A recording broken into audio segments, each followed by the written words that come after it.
So the thing that changed my life parenting-wise and life-wise was when I was sitting in this circle of women at this retreat. And it was a bunch of moms, and I had a little 3-month-old, my first baby, and they were all going around the circle talking about discipline tactics and all these books I should have read. And I was trying to memorize every single book title and author and thinking, okay, how am I going to be a good mom?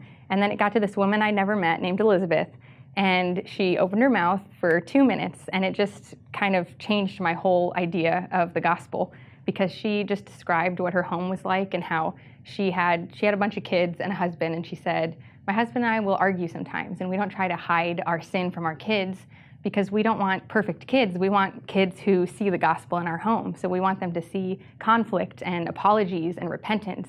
And when I'm mean, I'll say, Mommy was mean today, and I'll ask their forgiveness, and I'll pray for forgiveness in front of them. And that just was the most freeing advice I'd ever heard. And I thought, wow, I don't have to be a perfect mom because Jesus was perfect in my place, and I can actually I can look at the gospel in how I parent, and I can look at it in how I do everything, and I can rest in it.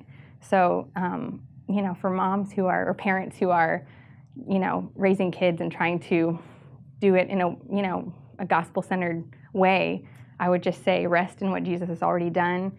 And when you fail, just tell your kids you failed and apologize and point them back to Jesus and his perfection and what he's done for us.